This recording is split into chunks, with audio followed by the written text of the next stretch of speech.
पैदा हो रहा है इकोनॉमी में, तो जा किसके पास रहा है? नहीं लगाएगी कि हमारे पास पैसा नहीं है।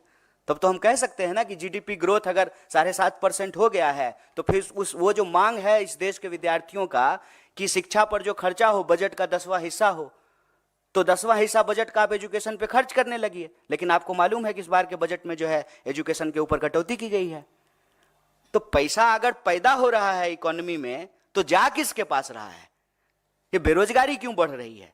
किसानों की आमदनी क्यों नहीं दुगनी हो रही है? एमएसपी क्यों नहीं मिल रहा है? और आप सब पत्रकार साथी एक बात याद दिला दूं, लाडली का कितना प्रचार किए थे लाडला ने। लाडली कहां है? लाडली में पैसा मिलना बंद हो गया है। एमएसपी पे जो वादे किए गए थे वो वादा तो छोड़ दीजिए। गुजरात के मुख्यमंत्री थे मोदी जी, तो प्रधानमंत्री मनमोहन सिंह जी को चिट्ठी लिख करके कहा था कि एमएसपी दुगनी कर दीजिए। अब तो मनमोहन सिंह जी प्रधानमंत्री हैं नहीं, गुजरात के मुख्यमंत्री देश के प्रधानमंत्री बन गए हैं, तो एमएसपी क्यों नहीं लागू कर दे रहे हैं? उसको कानूनी दर्जा क्यों नहीं दे रहे हैं? इसीलिए जो है किसान आंदोलन कर रहे हैं। नौजवानों की हालत देख लीजिए कि देश के किसी ना किसी कोने में भर्ती समय से हो, एग्जाम टाइम पे लिया जाए, प्रश्न पत्र लीक ना हो, देश के किसी ना किसी कोने में जो है नौजवान और विद्यार्थी आंदोलन कर रहे होते हैं। जीडीपी बढ़ा है बहुत बढ़िया, लेकिन बेरोजगारी नहीं बढ़नी चाहिए।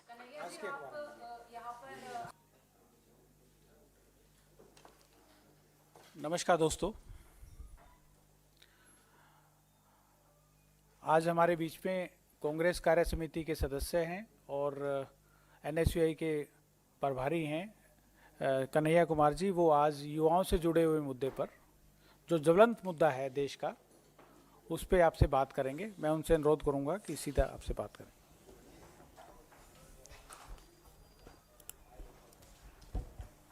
साथियों, सबसे पहले तो आप सब इस प्रेस वार्ता के लिए आए हैं, इसके लिए आपको बहुत बहुत धन्यवाद। जैसा कि आपको विनीत जी ने बताया, आज हम लोग एक बहुत ही गंभीर और संवेदनशील विषय पे यह प्रेस वार्ता कर रहे हैं। आप में से बहुत सारे साथियों को यह जानकारी मिली होगी कि रूस में 20 नौजवानों को, भारतीय नौजवानों को बंधक बना करके रखा गया है। बंधक क्यों बना करके रखा गया है? क्योंकि हमारे देश में युवाओं के लिए मृतकाल चल रहा है। देश में तो नौजवानों के लिए मृतकाल चल ही रहा था। जिन नौजवानों को रोजगार नहीं मिल रहा है, अब विदेशों में भी भारतीय नौजवानों के लिए मृतकाल शुरू हो गया है। रोजगार के बड़े बड़े दावे किए गए। सरकार ने कहा कि हम हर साल 2 करोड़ नौकरी देंगे। अगर हर साल देश में 2 करोड़ नौकरी दी जाती तो शायद ये स्थिति पैदा नहीं होती। आप जानते हैं कि रूस के पास परमानेंट आर्मी नहीं है, ठेके पर आर्मी है। हमारे देश में भी जो है ठेके पर अग्निपथ योजना लाई गई है, ठेके पे जवानों को बहाल किया जाएगा और वहाँ पर जबरदस्ती भारतीय नौजवानों को एक तरीके से बंधक बना करके रखा गया है। उसमें से सिविलियन वर्क में गुजरात का एक नौजवान, नोट कीजिएगा, गुजरात मॉडल, गुजरात का एक नौजवान, उसकी दुखद मौत हो गई है। और इस संवेदनशील विषय पर चारों तरफ चुप्पी है। होता है ना कि मोबाइल में एक वाइब्रेशन मोड होता है और एक साइलेंट मोड होता है। तो जब प्रचार की बात आती है, फोटो ऑप का बात आता है, तो प्रचार मंत्री सक्रिय हो जाते हैं, वाइब्रेशन मोड ऑन हो जाता है। और देश से जुड़ा हुआ कोई विषय हो, नौजवान से जुड़ा हुआ कोई विषय हो, तो साइलेंट मोड पे चले जाते हैं। ये कितनी गंभीर विषय है कि देश में अगर देश के नौजवान अपने देश के लिए शहादत दे रहे हैं, जान दे रहे हैं, तो यह बात समझ में आती है कि यह देशभक्ति है।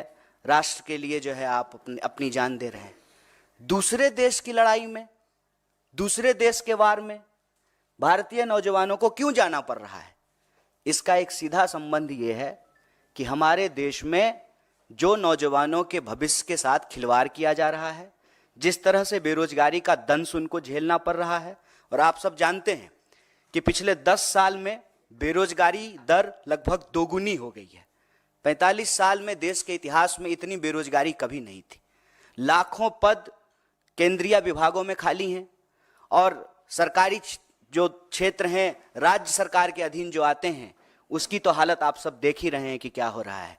जब हमारी भारत जोड़ो न्याय यात्रा उत्तर प्रदेश से गुजर रही थी तो इलाहा विश्वविद्यालय का एक नौजवान आया और कहा, भैया जितना इस देश में लव लेटर लीक नहीं होता है, उससे ज़्यादा उत्तर प्रदेश में क्वेश्चन पेपर लीक हो जाता है। मतलब नौजवानों की स्थिति ये है कि एक तरफ या तो भर्ती नहीं की जाती है, भर्ती की प्रक्रिया शुरू होती है तो प्रश्न पत्र लीक हो जाता है और पूरी की पूरी प्रक्रिया जो है वह न्यायालय के अधीन चली जाती है। और आप भर्ती की प्रक्रिया और उसमें होने वाले प्रश्न पत्र की तो अलग बात है। अभी आज आप लोगों ने देखा होगा कि उत्तर प्रदेश में बोर्ड के पेपर भी लीक हो गए हैं। ये जो देश के नौजवानों के साथ इतना बड़ा अत्याचार हो रहा है, और मैं आप सब लोगों से एक आंकड़ा साझा करना चाहता हूं। अभी से कुछ महीने पहले ही 1 घंटे से कम समय में एक नौजवान आत्महत्या कर रहे थे देश में। अभी का आंकड़ा यह है कि 1 घंटे से कम समय में 2 नौजवान आत्महत्या कर रहे हैं। मतलब देश में रोजगार नहीं मिलेगा तो देश में आत्महत्या करने की स्थिति है, और रोजगार पाने के उद्देश्य से वॉर जोन में जाकर के, युद्ध क्षेत्र में, दूसरे देश की सेना में जबरदस्ती जो है बंधक बना करके नौकरी करवाने की स्थिति पैदा की गई है। और आप सब लोगों ने ये न्यूज भी शायद देखा होगा, अखबार के किसी कोने में आखिरी पृष्ठ पे होगा कि एक न्यूज और चली थी कि इजराइल में लेबर नहीं मिल रहा है इजराइल को, इसीलिए बहुत सारे माफिया देश में सक्रिय हो गए हैं अलग अलग राज्यों में। और जो हमारे देश के नौजवान हैं उनको एक तरीके से उनकी मजबूरी का फायदा उठा करके, और एक कहावत आप लोगों ने सुना होगा, मरता क्या ना करता, बहला फुसला करके, सपने दिखा करके कि विदेश में आपको नौकरी मिल रही है, देश के नौजवानों के साथ, उनके भविष्य के साथ खिलवाड़ किया जा रहा है। और इसी कड़ी में मैं एक बात और आपको जोड़ दूं, अपने बच्चों को, उनके भविष्य को बेहतर बनाने के लिए सपना देखने वाले जो माँ बाप हैं, पेट काट करके अपने बच्चों को पढ़ने के लिए बाहर भेजते हैं। और आए दिन यह खबर सुनने को मिलती है फिर से अखबार के किसी आखिरी कोने में कि कभी अमेरिका में जो है किसी नौजवान को किसी यूनिवर्सिटी में मार दिया गया है, भारतीय नौजवान को, कभी ऑस्ट्रेलिया में मार दिया गया है, कभी यूरोप के किसी कोने में मार दिया गया है। और इन सब के बीच दावा क्या किया जाता है? विश्व गुरु का। विश्व गुरु नहीं है गुरु, आप पक्का से ना विश्व गुरु हैं, और आप इस देश के धन्यवाद। अब मुझे फिर कभी इसी इशू पे अगर कुछ है तो नहीं तो इसी इशू पे है सर, क्योंकि वहाँ हमारी साथी ने जो आपसे सवाल पूछा था वो इसलिए पूछा था कि आप कह रहे हैं अमृतकाल चल रहा है, अमृतकाल से छात्रों के लिए अमृत तो कोई अपना घर बार छोड़ करके कहीं और काम करने के लिए क्यों जाता, जब आपको अपने घर बार में रोजगार नहीं मिलता है। जैसे मैं बिहार से हूँ सर, हम लोगों को पढ़ने के लिए, इलाज कराने के लिए, हनीमून मनाने के लिए, काम करने के लिए, हर चीज़ के लिए बाहर जाना पड़ता है। क्यों? क्योंकि हमारे राज्य में अवसर नहीं है, ये सच बात है। वरना अपना घर बार छोड़ करके क्यों आएगा कोई? पंजाब का कोई व्यक्ति तो बिहार में जाकर के धान काट नहीं रहा है, बिहार का ही लोग जाकर के काट रहा है। तो पहला मसला ये है कि अपने देश में, इस देश के नौजवानों के लिए रोजगार नहीं है, ये सबसे प्रमुख बात है। दूसरा, फिर मरता क्या ना करता, जो काम मिल जाए सर। यहीं हमारी यूनिवर्सिटी के पीछे जो है बहुत सारी एम्बेसी है, लोग जो है रात को 2 बजे से लाइन लगाते हैं वीजा लगवाने के लिए, 2 बजे से 8:30 काम करने के लिए, हर चीज के लिए, और काम करने के लिए क्यों जाते, जब आपको अपने घर बार में रोजगार नहीं मिलता है। जैसे मैं बिहार से हूँ सर, हम लोगों को पढ़ने के लिए, इलाज कराने के लिए, हनीमून मनाने के लिए, काम करने के लिए, हर चीज के लिए बाहर जाना पड़ता है। क्यों? क्योंकि हमारे राज्य में अवसर नहीं है, ये सच बात है। वरना अपना घर बार छोड़ करके क्यों आएगा कोई? पंजाब का कोई व्यक्ति तो बिहार में जाकर के धान काट नहीं रहा है, बिहार का ही लोग जाकर के काट रहा है। तो पहला मसला ये है कि अपने देश में, इस देश के नौजवानों के लिए रोजगार नहीं है, ये सबसे प्रमुख बात है। दूसरा, फिर मरता क्या ना करता, जो काम मिल जाए सर। यहीं हमारी यूनिवर्सिटी के पीछे जो है बहुत सारी एम्बेसी है, लोग जो है रात को 2 बजे से लाइन लगाते हैं वीजा लगवाने के लिए, 2 बजे से 8.5 लाख लोगों ने जो है इंडियन पासपोर्ट छोड़ दिया है। कहते हैं कि जो है विश्व में डंका बज रहा है, 8.5 लाख लोगों ने जो है इंडियन पासपोर्ट छोड़ दिया है। फिर जहां जो काम मिल जाए, और ठेके पे बाहर में आर्मी में भर्ती की जाती है। हमारे देश में नहीं की जाती थी, अब की जाएगी, अभी इसकी शुरुआत हो गई है, तो की ही जाती है। इजराइल का मामला अलग है, इजराइल में आर्मी में नहीं, दूसरे काम के लिए, डिफेंस से रिलेटेड नहीं बल्कि और दूसरे सिविलियन काम के लिए जो है भारतीय नौजवानों को अलग अलग कंपनियां जो है देश के अलग अलग शहरों में सक्रिय है। किसी ना किसी कोने में जो है तुरंत आइए मिनटों में वीजा पाइए के विज्ञापन के साथ जो है दुकान खुले हुए हैं, और भारतीय नौजवान जो है उसमें किसी तरीके से चाहते हैं कि हमको देश में कोई अवसर मिल नहीं रहा है तो विदेश में कोई अवसर मिल जाए, वो उसके तहत जो है बाहर चले जाते हैं, और वहाँ जाकर के जब उनके साथ कुछ बुरा होता है वो फंस जाते हैं, तो उसकी कोई जिम्मेवारी नहीं है, उसकी कोई अकाउंटेबिलिटी नहीं है।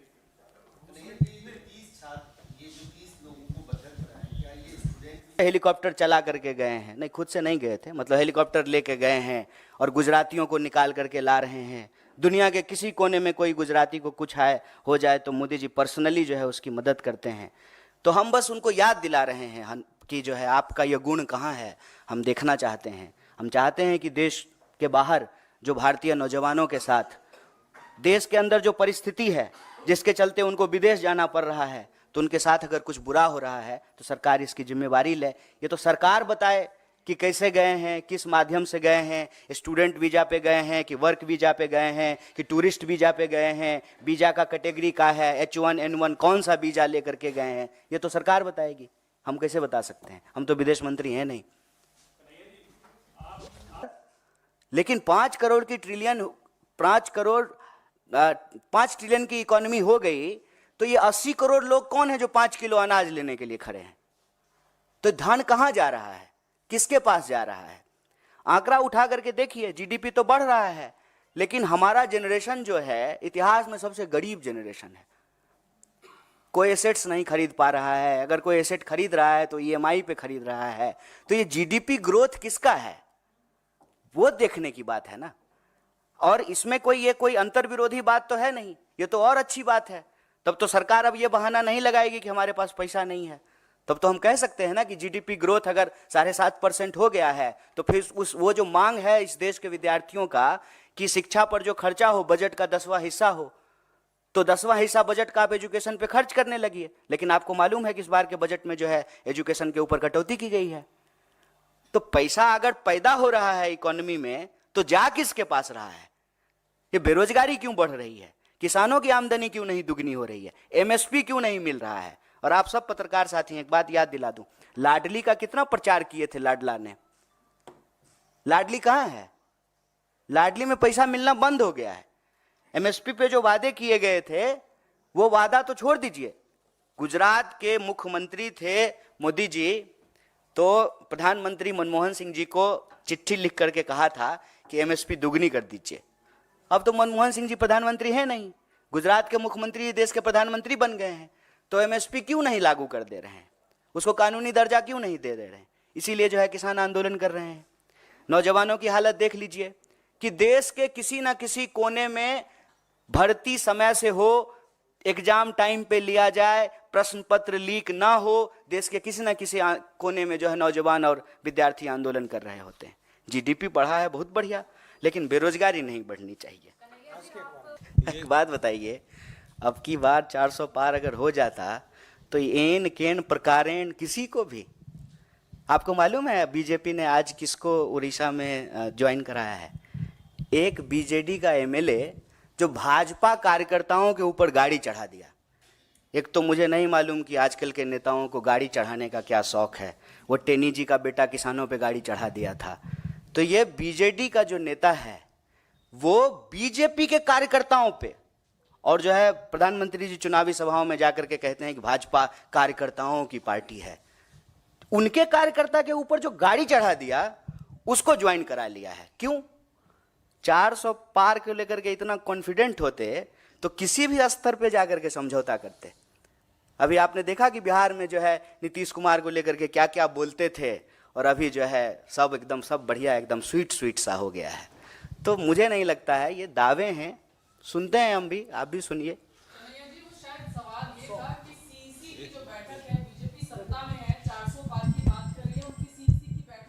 पहली लिस्ट की तैयारी है, आप लोग विपक्ष में हैं, आपकी सीईसी कब होगी इसको लेके कोई क्लैरिटी नहीं है। अलायंस टीएमसी के साथ वेस्ट बंगाल में होगा नहीं होगा, इस कितना पर ये भी चिंता संशय है बना आपको हुआ है। हमारी, बड़ा अच्छा लगा सुन करके। कांग्रेस कवर करते हैं ना, कितनी इसलिए चिंता आपसे करते हैं सवाल आप पूछ सकते हमारी, हैं। बहुत बहुत अच्छा लगा। आप लोग कितना चिंतित हैं हम लोगों के लिए, बहुत अच्छा लगा, बहुत धन्यवाद।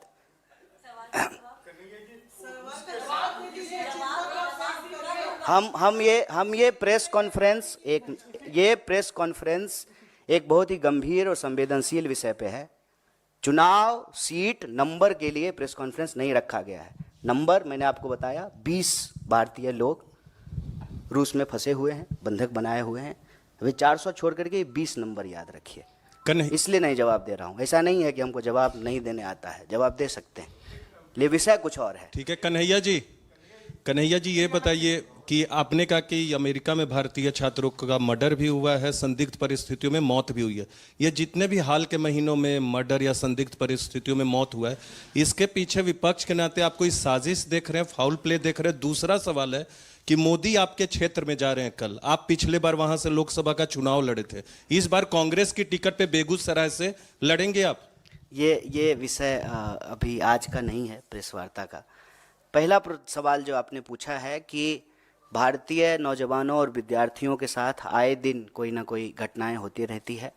मैं ये नहीं कह रहा हूं कि साजिश है, लेकिन एक चिंताजनक और गंभीर परिस्थिति जो ज़रूर है। मान लीजिए कि मैं बार बार कहता हूं कि देश के भीतर की समस्या को बाहर जो घटनाएं घट रही है उसके कॉन्टेक्स्ट में देखने पे चीज़ें आसानी से समझ में आती है। मैं बार बार कहता हूं, मैं बिहार से हूं और जो है जब हम लोग महाराष्ट्र जाते थे तो हमारे साथ भी जो है कई बार ऐसी घटनाएं घटी, गुजरात में कई बार जो है ऐसी घटनाएं घटी। ऐसी घटनाएं क्यों घटती हैं? ऐसी घटनाएं तब घटती हैं जब बिहार में रोजगार नहीं है और हमको मजबूरी में बाहर जाना पड़ता है। वैसे ही भारत में अगर रोजगार की स्थिति होती तो भारतीय नौजवानों को बाहर नहीं जाना पड़ता। पहली बात तो ये। दूसरी बात, जब हम कहीं जाते हैं तो आउटसाइडर्स को लेकर के एक इनसिक्योरिटी होती है स्वाभाविक रूप से, और कैंपेन भी यही किया जाता है। आप लोग अक्सर सुनते होंगे कि बाहर का लोग आकर के रोजगार ले लिया है, बाहर का लोग आकर के यूनिवर्सिटी में हॉस्टल को कब्जा कर लिया है, यूनिवर्सिटी को कब्जा कर लिया है। तो इस तरह से जो है आइडेंटिटी के आधार पे पोलराइजेशन होता है, ध्रुवीकरण होता है और नफरत फैलाई जाती है और नफरत का शिकार जो है वो लोग होते हैं। मैं ये नहीं कह रहा हूँ कि भारत की सरकार की साजिश है, लेकिन ये परिस्थिति है। इस परिस्थिति में भारत की सरकार को एक्ट करना चाहिए, हम ये मांग कर रहे हैं। महाराष्ट्र में जो घटनाएं हुई, ऐसा कोई अमेरिका से उसका कंपैरिजन हो सकता है क्या बिहार के किसी व्यक्ति के साथ? नहीं, बस मैंने समझने के लिए उदाहरण दिया है, कंपैरिजन नहीं है। दोनों की ज्योग्राफी अलग है, परिस्थिति अलग है, बस हमने समझने के लिए उदाहरण दिया। फिलहाल तो नहीं, फिलहाल तो हम रूस की ही बात कर रहे हैं। इजराइल को लेकर जो आपने कहा, तो आपकी एग्जैक्ट मांग इजराइल के मामले में क्या होगी गवर्नमेंट से, कि सरकार क्या करेगी? सरकार से तो हम यही मांग कर रहे हैं कि आप यहीं रोजगार की व्यवस्था कीजिए।